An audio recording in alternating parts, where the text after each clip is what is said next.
Hello everyone, we are back again and we are going to start another session which is called Business in Korea. Today, our special guest who has been working with Yeoksam Global Village Center for long term going to give introduction about overall business in Korea and also how to start a startup in Korea. Then we'll have session with him. We'll discuss directions, where to start, how to start your business and more. He has lots of things to tell to you, so let me just pass microphone to him and he will start his session. Stay tuned.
Good afternoon, everyone.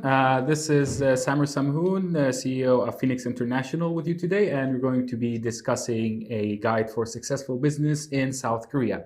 First of all, I'd like to thank Yeoksam Global Village Center and the director Nihat for actually organizing this session. We're hoping to have more of these coming also in the future. Now, when it comes to setting up business here in South Korea, we need to be clear on the type of business that we need to be setting, and also we need to also be clear on what kind of visa we have or we need to have to be able to set up such a business. Now, when it comes to setting up the business, we're going to discuss mainly about trade business, export-import business, and we will also be talking about mainly startups, whether it's an IT startup, whether it's an e-commerce startup, whether it's AI, blockchain, etc. So each type of these businesses has its own properties and characteristics and a way to approach it.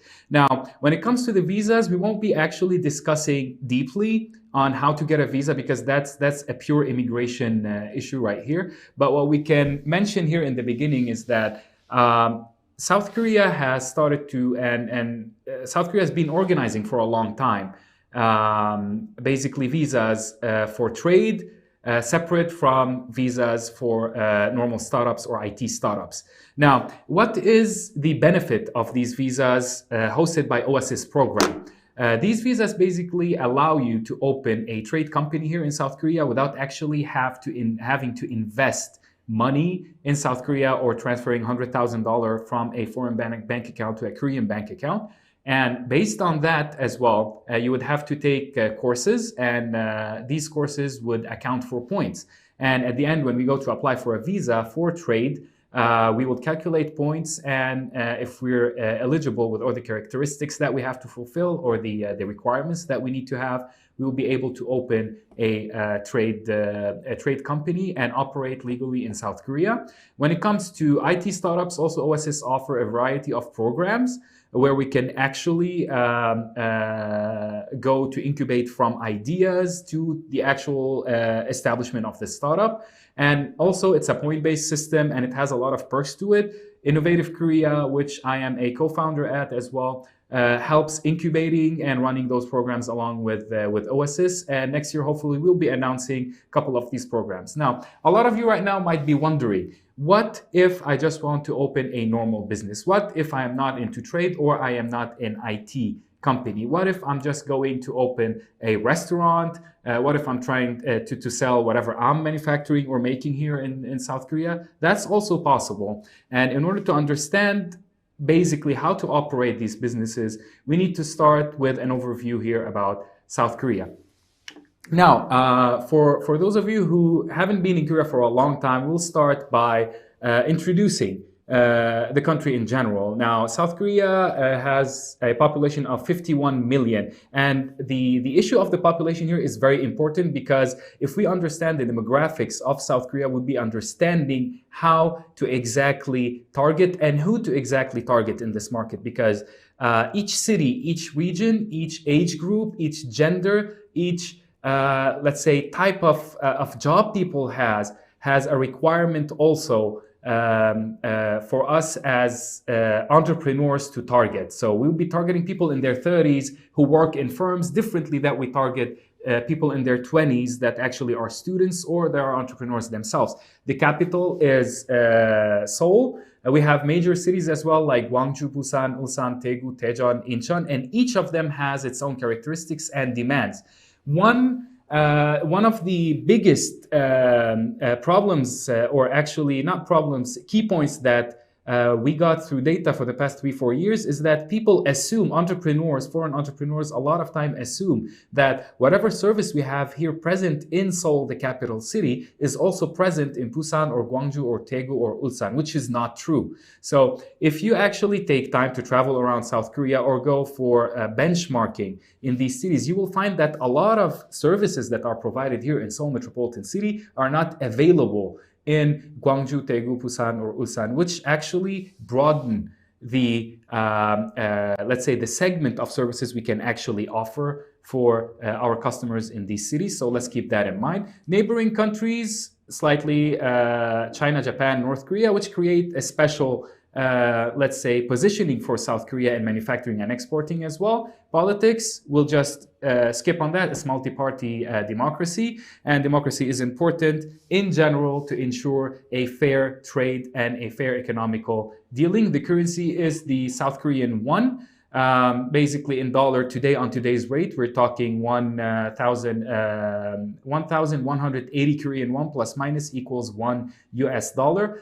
Business languages used in South Korea are Korean and English. There's a debate on that. A lot of companies use that and are fluent in that, and they can help you with that. A lot of companies do not offer the service also in English. Nonetheless, language, if you do actually, if you are willing to operate a business in South Korea, it's better if you learn the language and be fluent to a certain extent to be able to communicate with your counterparties, to be able to communicate with your accountants, even if they speak English. A successful business starts by you understanding the local laws. In order to understand the local law, you need to understand the language. Because in a lot of time, you might go and actually hand over. And from personal experience, when I go and hand over all my company's accounts to an accountant, I need to understand first, what is the tax law like? What am I allowed to do? What am I not allowed to do? Because if we have a lack of understanding of these regulations right here, then we would just have to follow what our accountant is telling us. And in a lot of cases, that's a good thing. But in numerous cases, that might not be actually fitting the operation of business that you're doing. So I recommend you to understand the regulations in the local language first, to be able to direct your business or drive your business in the direction that's more feasible for you, tax-wise, cash flow-wise, and establishment-wise.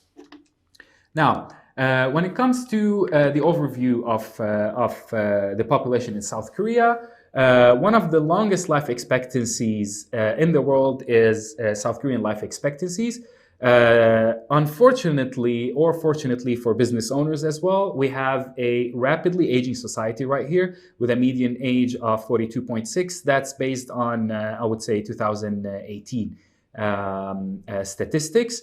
Low fertility rate 0.96 at the moment. So we are all aware of the problem right now that the population is starting to decrease, and we have a low birth rate in South Korea, which means that the country is heading more or less towards a more elderly society, and preparing a business accordingly would be a winning point in the next 10 to 15 years if we are looking at long-term business. Now, what does that also means when it comes to low fertility rate?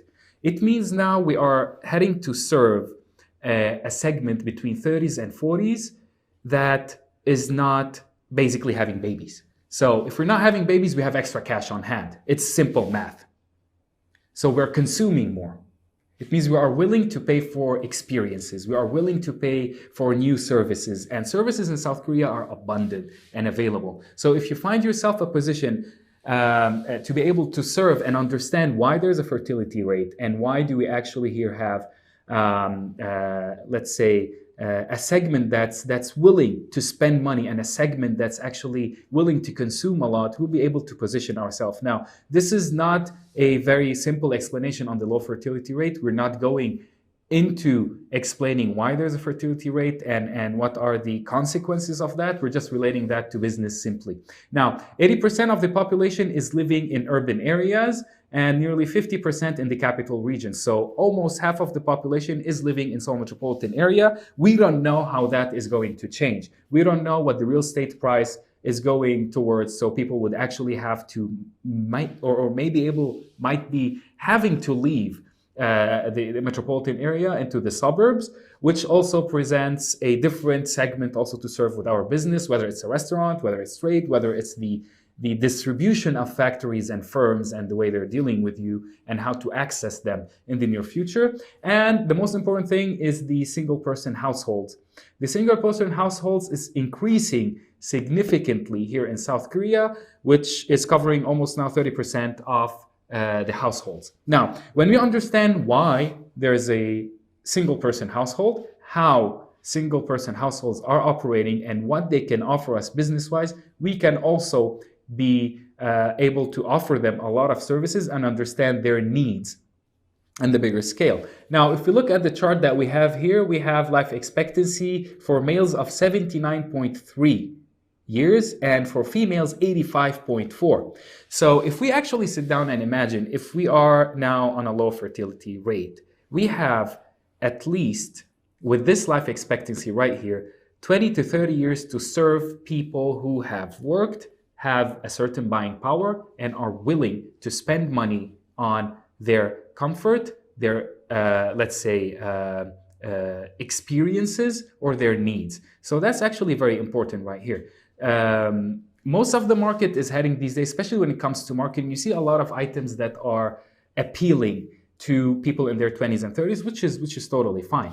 However, we also need to keep in mind that the new marketing techniques also for our businesses and how we're presenting our business to our people or our customers does not always apply to people in their 50s, 60s, and 70s as well. Because any new trend in general, any new trend will actually come with a defensive, let's say, reaction from people who are not used to what TikTok is or Instagram is or AI is or blockchain is or XYZ. So we always need to find a way to reach them through correct channels to be able to serve them better. Now, let's go back to the single person households, which we will be discussing in details a little bit later. When it comes to the single person households, it's coming from this perspective where people are actually preferring to live alone. We don't know much about marriage anymore. Like we got into the culture of living. Like you see couples living together or living in smaller housing. Even if we look at the real estate, the apartments right now, we cannot find the old-fashioned 64 pyongs apartment or 36, 37, 38 pyong apartment. Most of the apartments now are coming of smaller size because the family size itself is getting smaller and smaller with time. Now, when you talk of a single house, single person household, one person living by themselves, you talk about how much investment are they going to make into that house or the services for that household. We're talking, if I walk today in an office style to live by myself, am I buying a washing machine or not? Am I buying a big fridge or not? Am I buying a big AC or not? Therefore, they rent them for a short period of time. Therefore, you have services like Laundry Go or XYZ where you don't have to actually wash your clothes because you're working the whole day. And you don't actually have to go to the dry cleaner to put your clothes, your suits, your shirts, XYZ. You have services like laundry and tons of services. Top of my mind, Laundry Go, where you just put it in front of the door. In 24 hours, you have everything cleaned, pressed, bagged, sanitized and sent to your house. Now you see, this is the type of service that fits a single person household. Another service that also fits a single person household is, for example, the car sharing right now. So people prefer to spend their money on experiences, not liabilities in a lot of times. So a lot of people wouldn't buy a car. They would just get out of the building, walk to the nearest zone for green car or so car, rent a car, drive it for an hour or two, and then bring it back. There have been a service that I've seen and I heard of on the news, I think it was on the Korean news, where there's this company that's sending what they call a sanitary package, or let's say a grooming package every morning to men or women that includes a shaving blade, a shaving cream, all one-time use. You know, whatever you need in the morning to get ready to leave your home. And if you have a monthly subscription with them, then you will get that every morning at 6 a.m. or something like this at your doorstep. So you wouldn't actually have to go and invest into all this material that you have, or equipment or commodities that you have to keep at home. So the necessity of understanding what single person households want actually might lead your business towards a different direction, so you can actually cater better. Now, you might tell me this only applies to Koreans and not to foreigners. I beg you not to differ between foreigners and Koreans when it comes to business, because you will be serving locals as well, as much as you will be serving foreigners. So coming from a background where I lived as a foreigner here in South Korea for 15 years, I cannot say I fully understand the needs of foreigners because they are different. But still, on the other hand, we had to understand also what the Korean consumer wants, because you cannot only go to cater for 1.5 million foreigner in South Korea plus minus and ignore a 51 million segment in your market as well when you scale up. So understanding the needs of the foreigners is also important, but also understanding what the Korean consumer want might be actually a deal changer in setting up your business. Now, let's move up to the basic idea about the business in South Korea. Most of the companies that, let's say, control the businesses here in South Korea, sorry about that that went fast. We have the chaebol. The chaebol, for those of you who don't know, the chaebols are the family-owned conglomerates that actually grew starting from the 50s and actually took control after the IMF here in South Korea. Naming a few, not all of them, amazing companies: Samsung, Hyundai, LG, SK, Lotte, Daewoo, POSCO, Hanwha, etc., etc. We can add Kakao right now. They're not much of chaebol. They're just big startups, but still they are controlling the market right here. Samsung Group alone accounts for almost 20% of the Korean GDP, and 5 of these companies that we mentioned account for 50% of the Korean stock index. Now, these groups, these conglomerates control most of the business. You start from telecom, banking, insurance, finance, car business, electronics. They have everything in every single detail of your life, even F&B industries, food and beverage industries. They are somehow related to the biggest companies right here. So when we have these companies controlling the market, a lot of people tell you, okay, you will never succeed in business in South Korea because those companies are controlling everything. That is 100% not correct. With the direction of business in South Korea moving towards startups, now a lot of these conglomerates have their own incubation programs for startups, and they are looking to expand. So even these companies are helping you today to be able to grow your business in South Korea. Now, we need to get the idea out of our head that they control everything, we cannot succeed in business. I highly disagree with that, because how the trend is working these days is these companies offer something. They have the capital.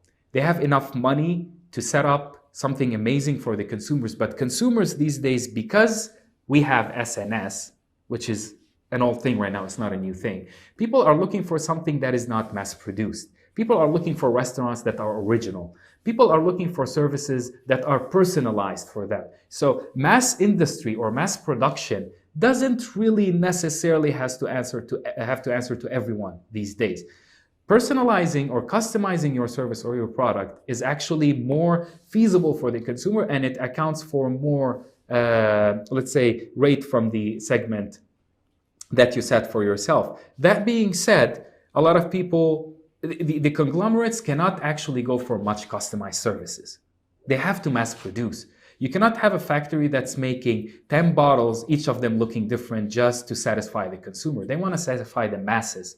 Those people account for masses. They don't account much for originality. And I hope no one will misunderstand what we're explaining here, that they're bad or they're good. No. Everyone has a place in the market. Now, we're talking about us to start businesses. We might actually want to start with customizing our service to a certain niche or a certain group of people. And this certain group of people will be buying our product and will scale up from there. Now, let's move on to the next fact about South Korea, the rapid growth of mobile purchasing. Now, this is a little bit new and old at the same time. Everyone in South Korea owns a smart device, whether it's a cell phone, whether it's an iPad or a Samsung Tab or LG, whatever the brand is. We're not advertising right here. And we do have 5G in South Korea. Even if you're still on the 4G or the LTE, internet is extremely uncomfortably fast in South Korea, to the point where whenever I leave South Korea to go somewhere else, I'm like, okay, this is not feasible for me anymore to actually wait for a video to buffer or wait for a page to load. So everyone has access to the internet, everyone is connected, everyone has access to an abundance of services, and over 60% of the internet purchase is done via mobile device. What does that also tell us? When most of the services, more than half, which is 60%, is done via mobile device, it means everyone is buying and consuming on the go. No one is sitting down, opening their laptop. I mean, 40% are, but not a lot of people are sitting down, opening their laptop, waiting until they get home, finish their work, take care of the housework, clean the house, eat food, take a shower, and then open and shop. No. Everyone is shopping when they are moving, when they are walking on the street, when they are in the subway, when they are in the bus, when they're driving, hopefully not. When they're even in a meeting. Like, how many times have you actually made a purchase in the middle of a class before COVID started? So there is an easy way to consume in South Korea. Credit cards are connected. Kakao Pay is connected. Any type of payment is acceptable as long as you buy. It's so easy for us to buy something in South Korea. It's so easy. They made it so easy for us to buy something. Anything at any time. Look at coupon, for example. Sometimes they even go minus on you pressing on something, getting delivered from Europe or from the States or XYZ to you within 5 or 6 days, and you have your product at home. And it's a known fact that sometimes Coupang is going minus on their balance sheet at the end of the year because they're doing that, but they took over the market. And that's actually a fine step they took.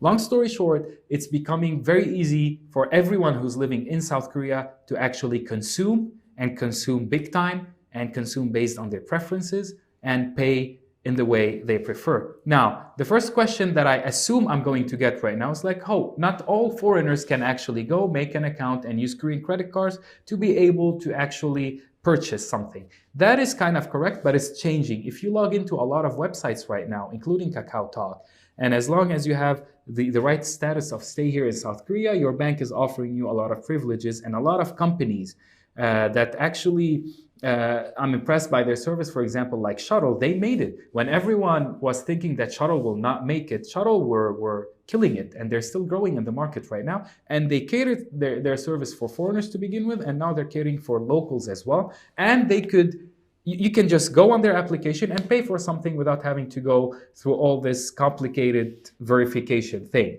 So no, it is true that even the payment system includes foreigners these days, and you can use the ease of these kind of payments to be able to cater for everyone else. Now, single person households, I believe we discussed that matter, so we will skip it. Disappearing of personal interaction, it's a known fact that also with the corona pandemic going on starting early 2020, a lot of services are now provided or being catered in without personal interaction. So you go to order, you're using devices, you're using screens, you're getting stuff delivered, you're getting your coffee delivered. Even you walk into a shop, you don't have to interact with a human anymore in most cases. You walk into McDonald's, it's the same, Burger King is the same, restaurants, cafes, shopping malls, even at eMart or Home Plus, you go, even at Daiso, you go, you pay for your, items by yourself without a human interaction, which means that everything is automatic right now. So people are expecting in a lot of times also not to have interaction. And if you lived in Seoul City for a long time, you know that not everyone is in the mood to have human interaction most of the time. Everyone was working, everyone's getting stressed at work. You're angry most of the time, basically, if you're living in Seoul, from the noise, from the traffic jam, from the stress of life. And a lot of people actually do prefer by data, do prefer to walk into somewhere and buy something and actually not interact with anyone because they've had enough at the end of the day, which actually makes your purchase even easier.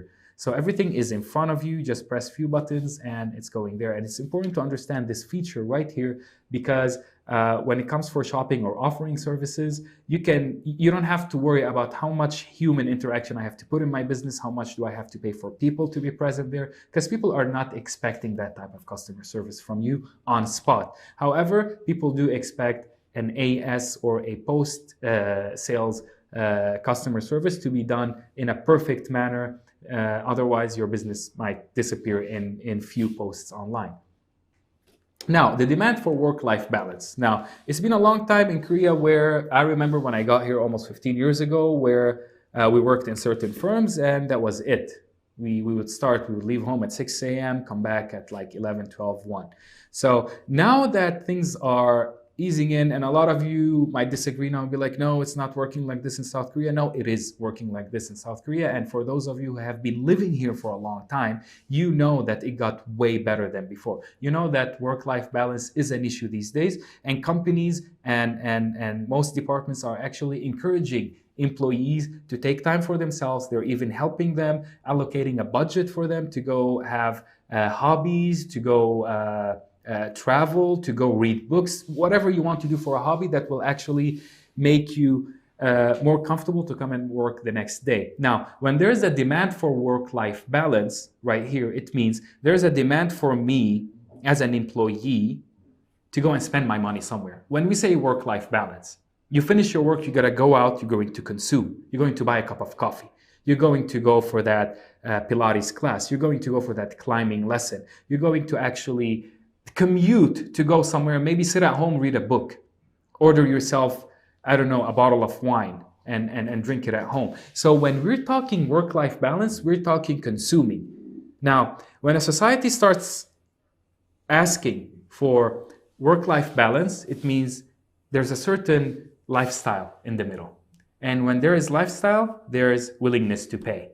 When there is lifestyle that needs to be established or achieved, it means we also have a buying power or a purchase power right here. So if you want to serve someone, if you want to actually serve someone a certain service, try to serve them something that fulfill the trend of work-life balance. It's a trend. Now, does it actually happen? Does it not happen? It's none of our business. My business is to know that there's a trend going on in the market today called work-life balance. How can I contribute to this trend? I cannot stop people. I cannot tell them it's going to happen or not going to happen. As an entrepreneur, I have to see the trend and I have to contribute towards that trend or go with it. It's not for me, because I know a lot of entrepreneurs sitting down in closed sessions, in lounges, in cafes, sitting down saying, well, yeah, they think there's a work-life balance in here, but there is not. That's none of your business. Cater for that. You know, approaching the same idea from a different perspective will actually help you to cater for the trend that's going on in the market. I don't care if there's work-life balance or not, honestly. I care as an entrepreneur to make money, to raise my sales. How can I contribute to everyone's work-life balance? I will suggest a service for them. I'll suggest a tour for them. I'll suggest an item for them. I'll suggest XYZ for them that will help them achieve what they think is work-life balance. For some people, work-life balance is working 3 hours a day and sleeping 20 hours. I don't know. For some people, work-life balance is working 4 days a week. So there isn't a certain standard for work-life balance, and that works on every single trend that once in a while goes strong, because most of the consumers are driven by trend here in South Korea. Okay, there's a trend going on, it's called work-life balance, go cater for it. Offer someone something. I don't know what kind of service you might be thinking of, whether it's F&B, whether it's service, whether it's application, whether it's product. Help them to achieve that trend because they are ready. Whether they're foreigners or Koreans, they are ready and they have money to spend for that, for the sake of that work-life balance. I wish I had more time to actually go into details on those. Hopefully by next year, we will be having more sessions to actually discuss how to answer for these kind of trends. Now, characteristics of the consumers in South Korea, and I am not talking only about locals. And this is, I will mention that once every 6 to 7 minutes, so we wouldn't be misunderstood. There's an obsession with beauty and how things look visually, which is something nice, which is something not to be taken lightly. The first impression and how Instagrammable is something is very important these days, and not only in South Korea. That's not limited to South Korea. If there's something Instagrammable these days, it sells.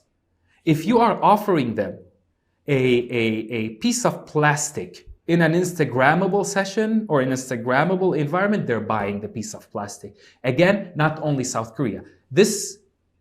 The trend of consuming all over the world is becoming like that. If you can appeal it, if you can show it, you're buying it.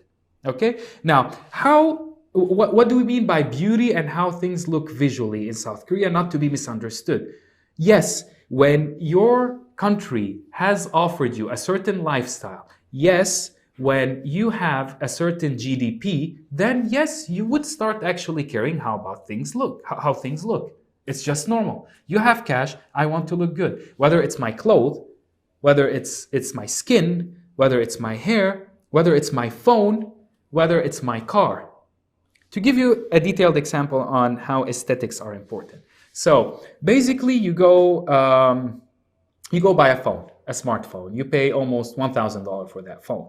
So if you invested $1,000 in that phone, you might actually, in today's concept, you might actually go and invest another $10 in a nice cover for your phone. And we all know that phone covers can account for $50 these days. If you go into, for example, the new Hyundai department store, on the basement level, there's this place that customize phone covers for phone, and it can account for $120 or 100,000 Korean won for a phone cover. What does that mean? That means when you are investing, when you have already the willingness or the power to buy something expensive, you are being generous on making it even look better because you have to keep it. You invested $1,000, you have to protect it. It's the same thing. You buy a car, you go wash your car because your car has to be clean. You invested $50,000 in a car, might as well have it clean. It's like you clean yourself every day, you clean your car. And I've noticed that kind of trend going on. So right now, if you drive a car, if you own a car, if you have a friend that owns a car, you can go into Hyundai and Kia navigations, and you would see after the last update 4 months ago, they added a tab called Premium Car Wash. What is Premium Car Wash? Do they have premium water? No. It's the same water, use it in any car wash. It's just now, washing your car has, especially during COVID era or the period of COVID, washing your car became something like an activity you do. It's like a social club. You walk into those fancy car washes, you pay money, you start washing your car on your own, you talk to people around you, you see people driving the same series of cars going to wash them as well, using extremely expensive product to shampoo the car, and it's soap. And you're washing metal. Now, of course, car enthusiasts right now will be like, no, there's a difference. We know there's a difference. But overall, taking care of the aesthetics of things how many times do you actually see people out of 10? I would say 9 out of 10 people would go to wash the car in premium car wash, and 1 out of 10 would go to a premium tuning shop to open the trunk and actually tune their engines. So people are more interested on what's going on the outside of the car because that shows I invested money. That puts me in a certain social status as well. So this is a trend we need to answer for. If you offer any consumer a product that will make them look better, that would make what they own look better, that would make something Instagrammable for them and only them, not for everyone else, they're buying it. How do you put your service? How do you present it to the consumer? Are you giving the consumer something Instagrammable? Something that works on the aesthetics? Because the eye catches fast. And we all know, you walk into somewhere, you walk in a meeting, people are like, what are you driving? And this is not an old concept that's overdue. No, people still look at that. you have the eyes of people going on the plate number, you have them going on the car to see, did you buy this car, did you rent this car, did you lease this car? And I'm the type of entrepreneur that actually think that I can walk with my gym clothes to a meeting as long as I'm having something solid on the table. Unfortunately, we also do have to understand that in a startup or entrepreneurship environment like South Korea, sometimes it's accepted, sometimes it's not. And this is why even locals go on the fact that let's make everything look better. Let's pay, let's invest on how things look. Let's invest on the car, let's invest on the shoe, let's invest on the makeup, on the skin.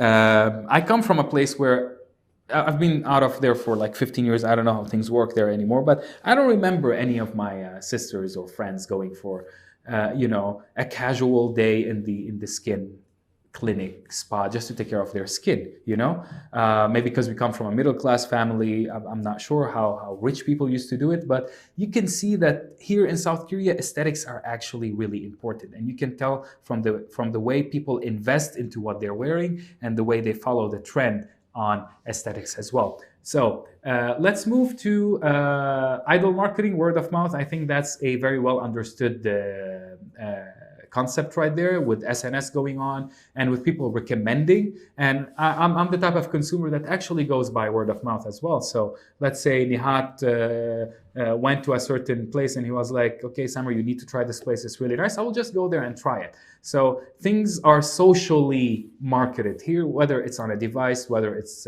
word of mouth, and celebrities obviously do their job here in South Korea. Service expectation. Now, we talked earlier about the intact business going right now, that you don't actually need to have social interaction with people. Nonetheless, people expect you to be on spot with your after service. And I repeat that to most entrepreneurs trying to do e-commerce here in South Korea to serve people in South Korea. It's amazing how well AS is set up. Now, do they answer you? Do they not answer you? Do they solve your problem or not? But you call, there's a number to call at 24/7, and within hour, 2, 3, or a day, your problem is solved. And people expect that. I expect if I buy the perfect service that you are offering me that I cannot live without, I expect if I had a problem with it to pick up the phone or even these days via Messenger and text you, and I expect you to solve my problem. If you couldn't, or if you are not able to follow up with your after sales, that will be a big minus for you in South Korea. Long story short, because people are used to be treated in an A+ way when it comes to them being consumers, when it comes to them spending their money, when it comes to them investing their money into a product, they are expecting to actually be treated accordingly, and they are expected that your answer to their problems or inquiries would be ASAP. Korean consumers are highly informed and tech savvy. Yes, we all understand that as well. People actually do a lot of research before buying anything or any service. They would go on Naver, they would go on cafes, influencers, professionals, ask questions about any product or any service or any step before taking it, because they like to be informed, because they have the information between their hands before anything else. So keep in mind that you cannot actually present a service to Koreans without or expecting that, or even foreigners who live in South Korea. Information is abundant everywhere. So you cannot actually go like, oh, let's offer them this service. They will not know. No, they know. Now, features of the market, that's slider that when we were talking about, the market is actually straightforward. It's based on a fast-paced called the Palli Palli culture, which is the moving fast culture. Prompt responses and follow-ups are expected for you in your business. Details are important, trust is the key, and the consumers are price sensitive. I would like to give one comment here on the follow-ups. I've seen a lot of entrepreneurs that we worked with for a couple of years right now going for a meeting, whether it's with us in Innovative Korea or with the Korean firms, finish the meeting, go back, have a cup of coffee and say, okay, I'll follow up tomorrow. This is a deal breaker. You finish your meeting, and this is why a lot of times you see people sitting in cafes during working hours, leaving a meeting, walking into a cafe, in the car, anywhere, or within an hour or two, and writing an email to the counterparty that you actually met and telling them that it was great to meet them today. The meeting was amazing. We will look into these points, blah, blah, blah. We will be in contact with you soon. If you are late with that follow-up, if they didn't do it first, if you are late with your follow-up, that shows that indirectly the meeting wasn't that fruitful, or you have zero to low interest in the kind of offer, service, or meeting, let's say, that you had with them. So we highly recommend people on fast follow-ups as soon as you finish your meeting or your encounter with new parties to keep that, let's say, connection going between you and them. We'll move to business manners. Business manners are actually very basic in South Korea. Nothing is too complicated about them. Bowing slightly shows a lot of courtesy and a lot of respect. Now you might be like, I don't want to bow and this and that. It's like, we understand that.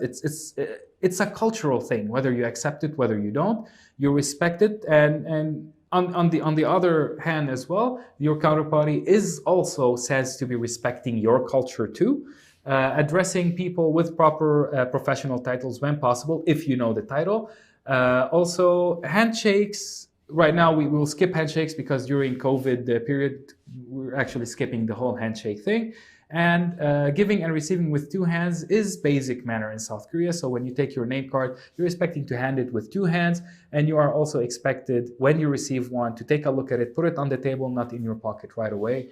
And you are definitely not expected to take your name card and hand it with two fingers and throw it. Or throw it like this, which actually no one does, but we still emphasize that a little bit. Business cards, we just talked about that. You always need to have a business card. I mean, these days we scan business cards, sometimes we send business cards via messengers, but it's still the old school type that actually matters, that you're walking around with your business card. You always take your business card, give it with two hands. When you receive it, you also receive it with two hands. Scan the business card like in a second. Like take a look at it, like acknowledge the person, repeat the name or say the name out loud if you want, because in a lot of cases, the name might be difficult to understand. So you might want to be corrected if you pronounce someone's name in a wrong way in the beginning of the meeting and not be corrected about pronouncing someone's name in the middle of the meeting when you're talking about crucial business issues. That will actually break the credibility a little bit. And if you're sitting down, just keep the name card next to you on the table, just in case in the middle of the meeting you forgot who that person's name is, or what that person's name is, or you actually forgot what the firm name is. You know, so always keep it. If you met more than one person, make sure to put these cards here from top to bottom. Who's like the CEO, director, CFO, manager, junior manager, senior manager. Put them in order next to you on the table because you might have to address more than one person during your meeting. So it's actually important to keep these name cards face up. And when you leave the meeting, do not forget these on. I've seen that. I've seen actually people leaving the meeting and forgetting my name card on the table or someone else's name card on the table, which actually automatically erases the whole meeting that you just had.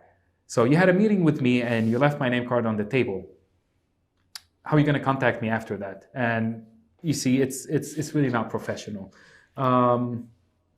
Business attire. Now, today when it comes to fashion, we're not giving fashion classes, unfortunately, but it's always good to be overdressed than being underdressed. That's a general rule in business, not only in South Korea, everywhere else in the world. Be always conservative in what you wear, with all due respect to all fashion and business styles.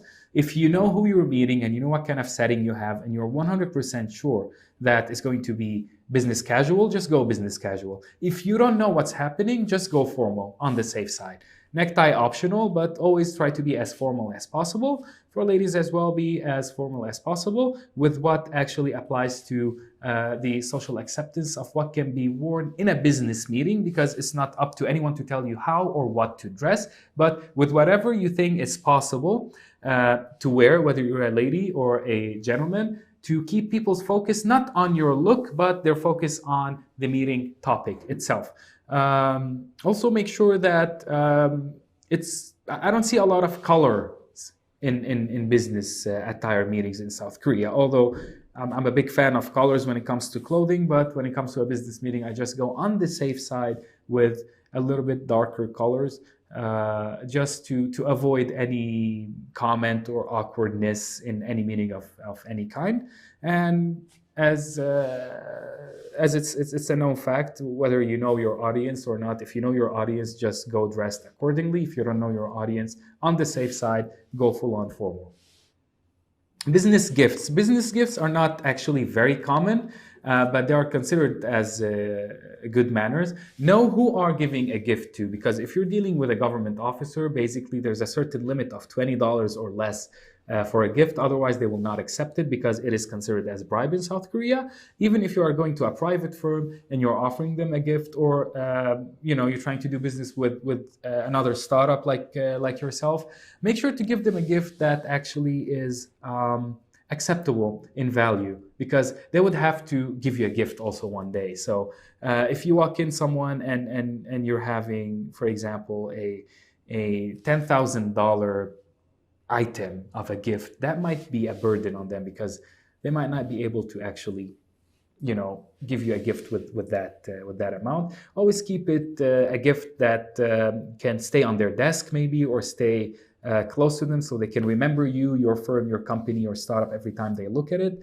And make sure it's not very consumable, because you actually want to keep reminding them that I was here one day, I gave you something one day. That's the point of the gift, unless it's a seasonal for Chuseok, holiday, Christmas.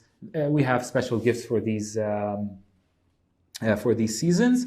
And at the end of the day, once you receive your name cards, it's better to give at the end of the meeting to the person of the highest rank. A lot of people walk in the meeting and give the gift first. That might be a little bit confusing, because when you walk into a meeting and there are like more than one person, because usually meetings happen most of the time of meetings of two people or two-person meeting. If you're working with a firm, because the senior and the junior come together. The senior is to follow up with you, the junior is to take notes and go through the details and follow up on the micro follow-up with you. So once you go to a meeting, sit down, talk to them at the end of the meeting or during the break time, give the gift to the highest ranked person. That is considered better, because it will be a little bit awkward if you're trying to give the gift to someone and they are like a junior and be like, no, give it to that person. You don't want to be put in that kind of position at any point. Business meetings, it's international, never be late on a meeting. I prefer myself to arrive 30 to 40 minutes in advance, especially in Seoul City, because not every time you find a parking spot, not every time you actually find the right building. Sometimes you have to go through a procedure of a security check, give your ID, and they would have to give you back a certain entrance card. So make sure you arrive there on time, especially if you're using public transportation. When you use public transportation, you actually, especially if it's summer, you actually might want to arrive 10 minutes to 15 minutes in advance to take some rest, cool down a little bit, because we might get sweaty, we might get, if it was raining, we might want to dry up a little bit before we go into the meeting. And also, always have facts and figures prepared with you, especially when it comes to startups and pitching new businesses.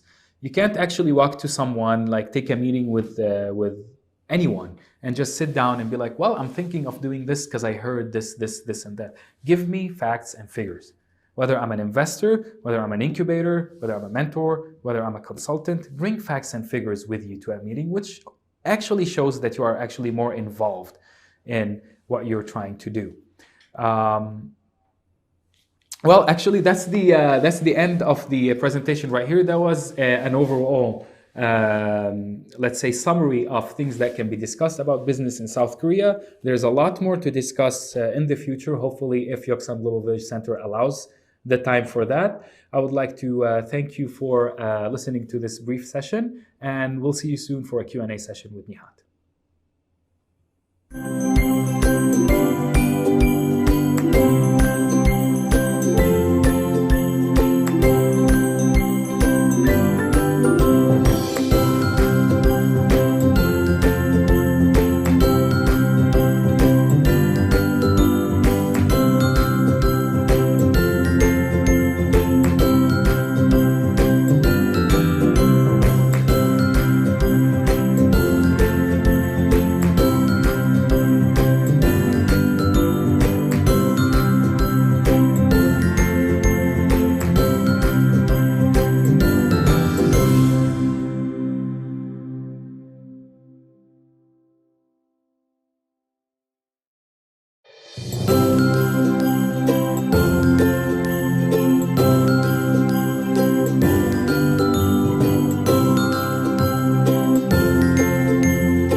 Welcome back, everyone. It has been really long session. Thanks to Samer Samhoon, who was giving really great lecture today about from A to Z what to do while doing business in Korea.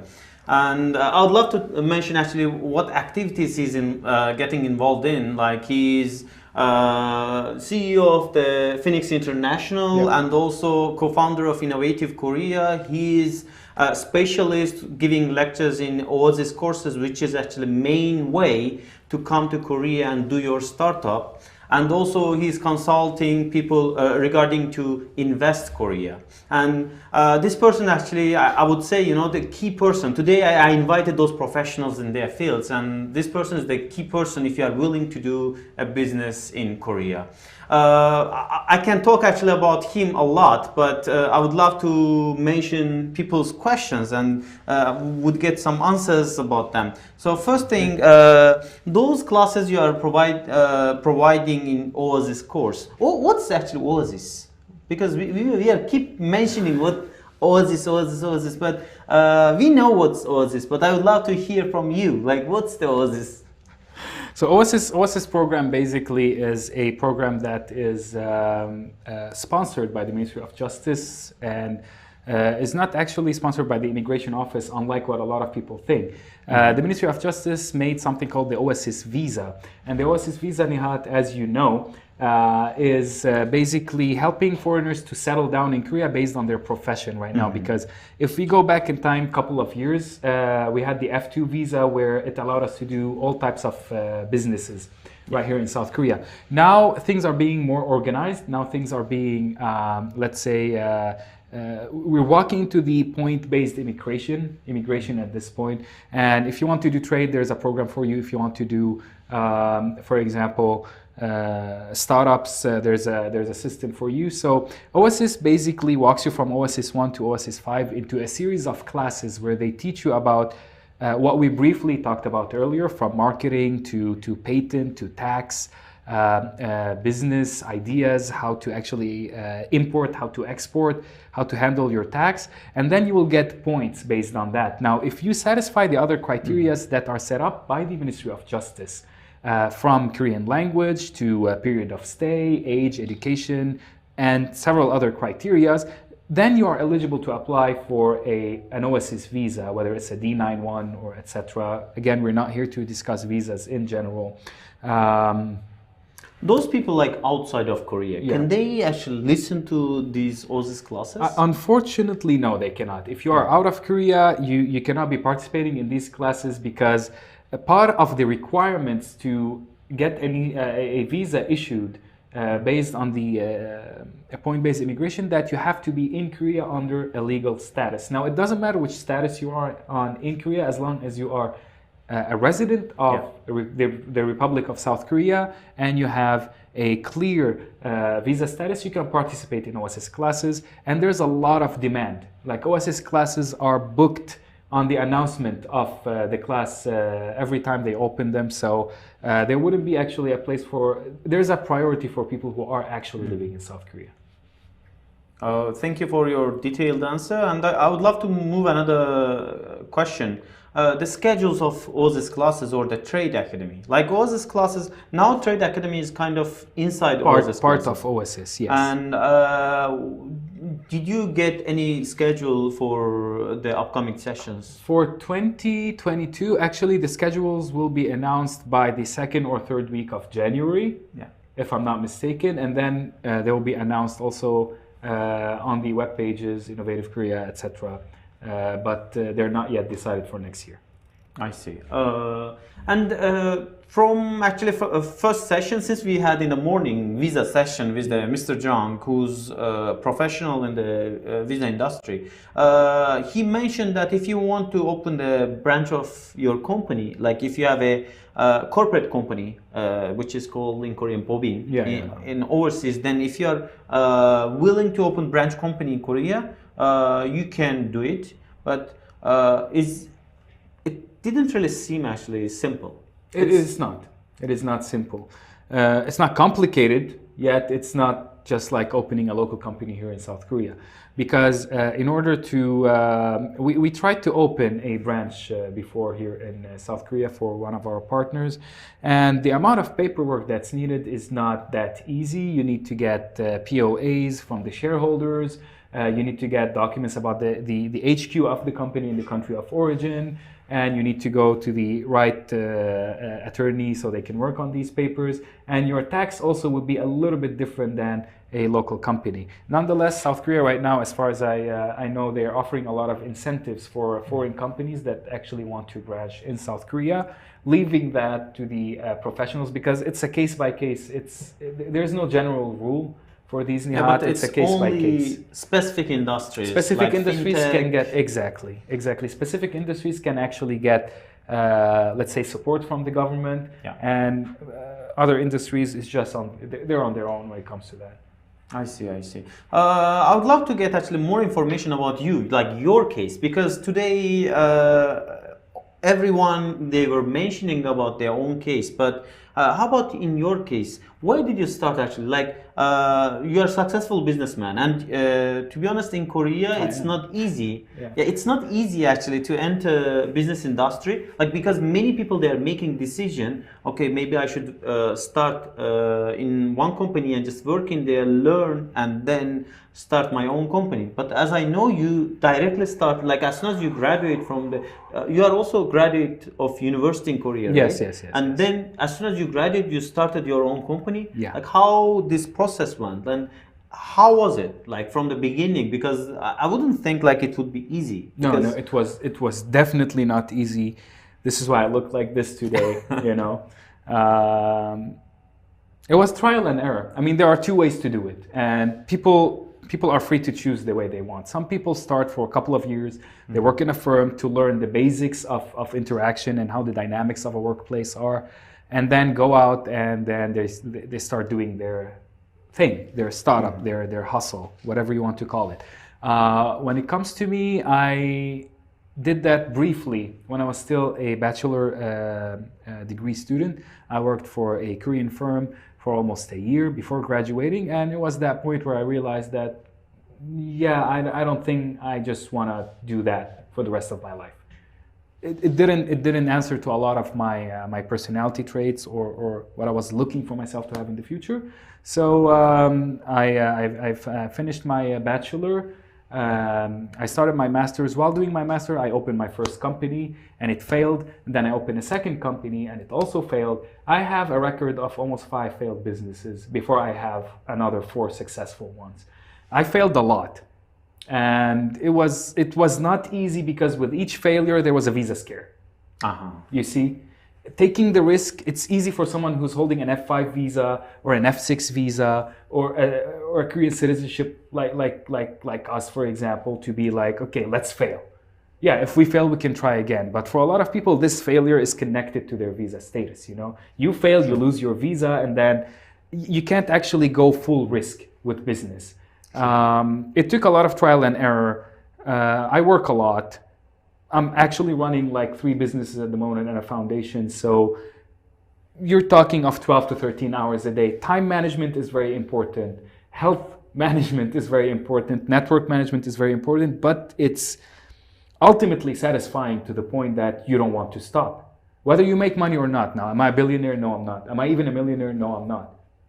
But that suits the person I am, you know? So when someone comes to tell you, no, in South Korea you will not be successful, no, you will be successful, but like anywhere else.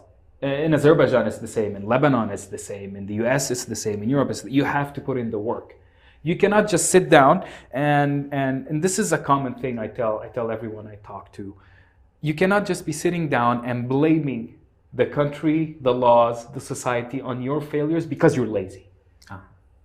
That's just an overall advice I can give because I've done that. And it obviously didn't work. You see, time moves, society moves, businesses move, and I was just sitting there being like, oh, I didn't succeed because of him, her, them, they, the law, the weather. It's easier way it's to blame easier way to someone, blame. Once you sit down, you're like, oh, I might actually want to blame myself because I was lazy, because I didn't follow up, because I didn't go to that meeting, because I didn't go and network, because I didn't actually sit down and make a proper introduction of my business and give it to as much people. So it takes enough work. It grows on you, and it's a bunch of trial and error.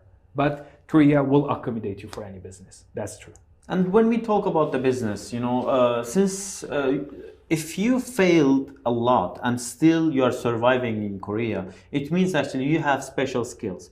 Would you share like those tips with us? Like what kind of attitude or what kind of business style you have for moving forward?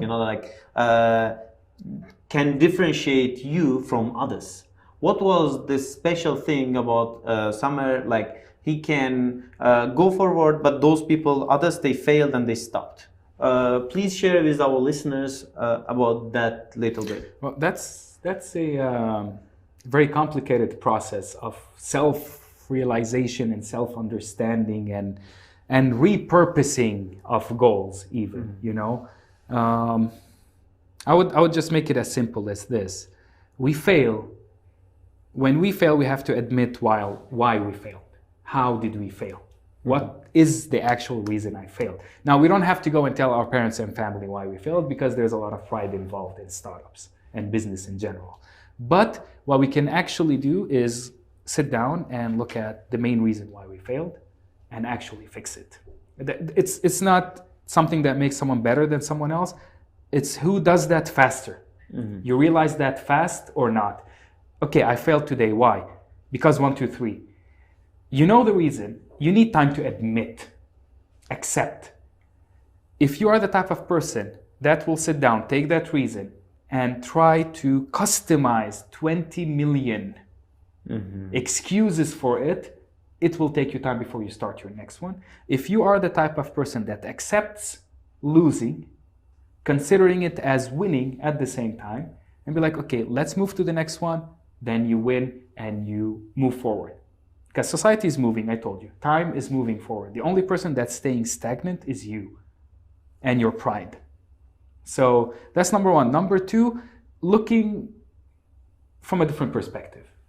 For some time, I had this idea about business. I was like, no, it should be done in this way. I will do it my way and no other way. And I failed. Dramatically failed, And then I was like, let me take a look at this from, let's say, Nihat's point of view. It's like, oh, that makes sense too. Opinions, opinions don't matter for me in business. You give me your opinion, that's not going to change much in my life. But actually, when I listen to you, when I listen to understand your opinion, and even you give me a lot of advice when it comes to business, when I'm sitting down with you and you're like, Samer, how about 1, 2, 3, 4? I'm like listening. And I don't say no or yes right away. I'm going home, I'm driving, I'm like sitting down, I'm at the gym, and suddenly I'm like, oh, actually what Nihat said makes sense. And those are the details. It can be Nihat, it can be XYZ. Those details makes the difference. Then I can give actually the reason, why you are successful in Korea, just because you are working a lot. You are working a lot on yourself. That made it better. Not because I'm working a lot. You can work 20 hours a day and fail. That's true. Yeah, because in our case, when we are public officers, we have fixed time, like 9 to 6, like we can work and we have to leave the office. Yeah. But in case of you, this office is yours. Like if you want to grow more, then you have to work more. But of course, as you mentioned, like even you work, you do your best, you work 24/7, still you can fail. But if you develop yourself every day, like you start daily training yourself. Like today, actually, you gave the lectures, and I can see actually you are following them. That's actually something really important. Like there are many people they are saying, but they don't follow. But in case of you, you are following actually what you are saying, and that's something really unique about you. It makes me happy. It makes me happy because my office can be my car. My office can be an actual office. Can be a cafe. I worked 1 year from a cafe. 2020, I worked from a cafe, and it worked. It's not about where you do it, or how fancy is your office, or how if you're driving a Benz or not, or having a gold credit card, whatever these things are. At the end of the day, when the business doesn't make money and you leave the business with more knowledge and equipped better for the next one, then you're like, hey, I won. I mean, you can't win every day, but if you win 20% of the cases, you're good. And we got actually one question, like this person actually applied for the class before, and they mentioned this that because of Corona situation, they couldn't come to Korea, but there are there actually more opportunities after Corona? That is a question with an answer that is personal. That I would say yes. Because what happened during Corona is everything changed. By everything, we mean everything. The workplace changed, the work environment changed, the way we work changed. Yeah, that's true. People experienced working from home, and firms experienced working from home too, and both parties know it's efficient. You can't actually right now ask everyone to work from their office anymore. People don't want to. Who actually wants to wake up in the morning, put a suit on, and go to the office when they know they can just put a shirt on and you know, short pants and comfortable pants and sit down on the table and do your work? That's true. So this is a light example. Trade works differently now. Marketing works differently. So obviously, yes, after COVID, after Corona, there are some people who are going to be withdrawing themselves from the market because they realize like, oh, I realized during COVID that I can do more than that. I'm capable of doing something, and there are people that are going to walk in. So the market is now a chaos, and we don't know how it's going to settle, but for sure, more opportunities would land when everything settles down. Or it can be just like this forever. We never know. Yeah, in case of this, I feel like, yeah, it can be sounding like this is opportunity for many people, and especially those graduates who are willing, just thinking about, okay, maybe I should just enter to the company and just, you know, get some job, small job. But now they change their mind. Okay, maybe I should start up myself. And that's why I think these classes, there's a huge attention, and there are many people. I remember actually last time when we got informed about the people who applied for the trade classes, there were more than 400 people. Where you can accept only 20 people. 20. So this is the number of the people who's interested in these activities. It's growing, but I would say actually it's bringing more opportunities, because I believe government also will put new regulations, add more regulations. Yeah, we hope. Yeah, you're right. And it will be easier to access Korea, to do your business, to do your trade or startup, and involve in different activities. Also, I would love to ask another question about the OSIS classes. In case of the OSIS classes, we mentioned those people who's listening to the OSIS classes, they can start their own startup, and also there is another class which is called trade, like the Trade Academy. In case of the Trade Academy, those people who graduate in Korea and speak Korean, they can join those classes? You have to speak Korean to join the Trade Academy classes, yes, unlike the IT startups.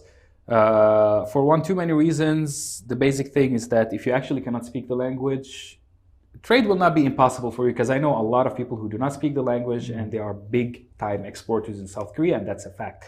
But mind you that the government is giving you a pass on not doing foreign direct investment here in South Korea. It means not having to pay all that money to open a company. They expect you to speak the language. And to take a step back to your earlier comment, I feel for the students who are going to graduate in the next 2 to 3 years, because I'm very positive, and I'm very curious how they're going to do it, because they had a different experience than we did.